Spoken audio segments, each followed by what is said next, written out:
Alright guys, I'm here with some more survival tips for working from home and being a parent at home with kids while you're at work. I had to do it for several years.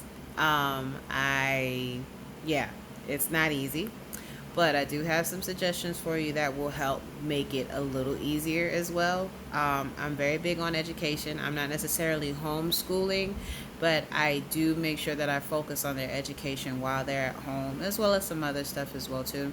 So one of the things that I rely on heavily is YouTube. YouTube has some great resources, especially for children going up to the age of 10.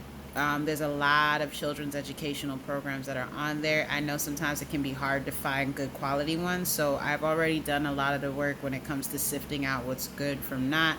I have high energy children, so I know they tend to bounce around the walls if something is not engaging.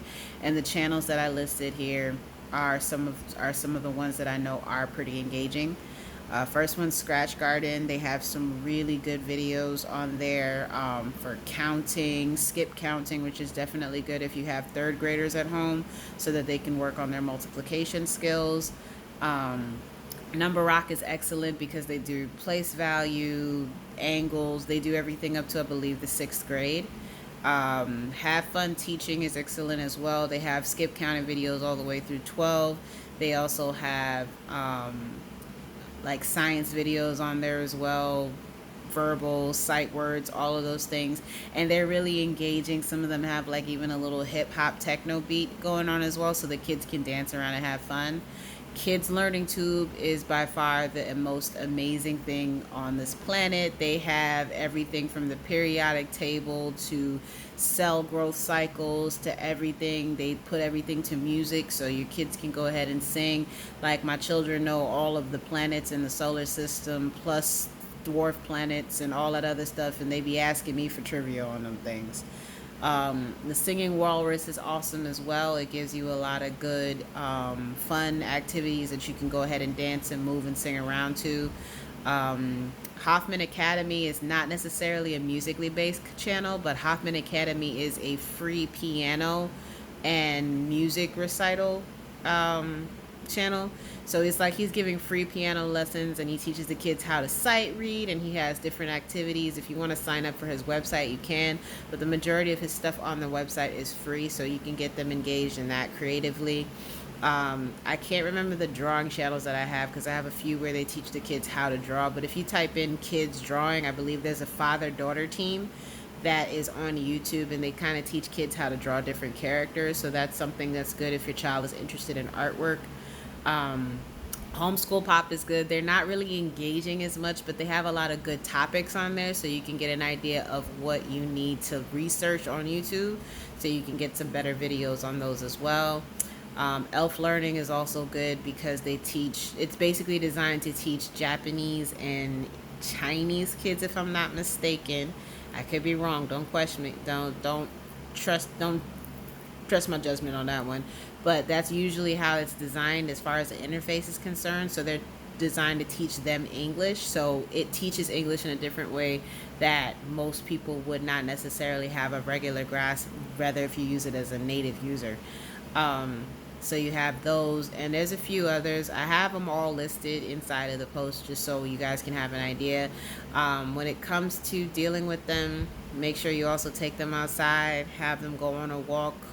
I also make them do laps around the house, push-ups, sit-ups, squats. Anytime they get a little too high-strung, I have them come up with games. I have them do crafting. 5-minute crafts is great as well too, for things that they can learn to do. I also do some what's the other one? Scishow Kids actually is good because they have some experiments on there that the kids can do, so you guys can do a little bit of experiments together.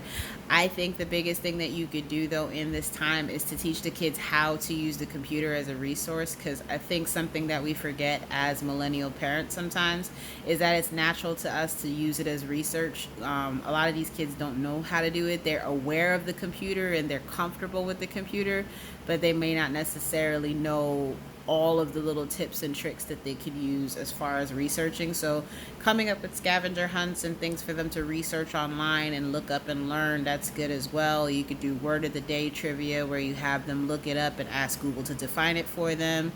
There's like a whole world of things that they can do on the computer. That is a whole bunch of fun. And if your kids are as independent as mine are, they're probably going to end up like eventually not bothering you as much. Which sounds terrible as a parent, but I know me personally, I have a time limit on the mom before I'm like, okay, let me retreat and be to myself because I need that.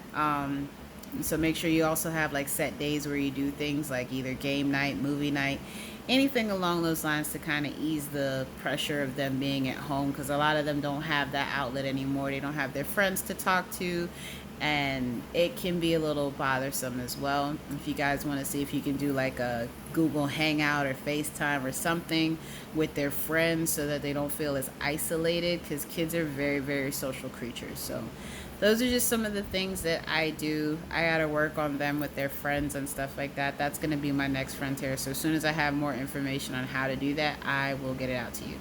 But those are some of the resources that I use. Stay strong. I am with you on this journey of parenthood from home. And yeah, if you guys have any questions, let me know. That's what I got for you.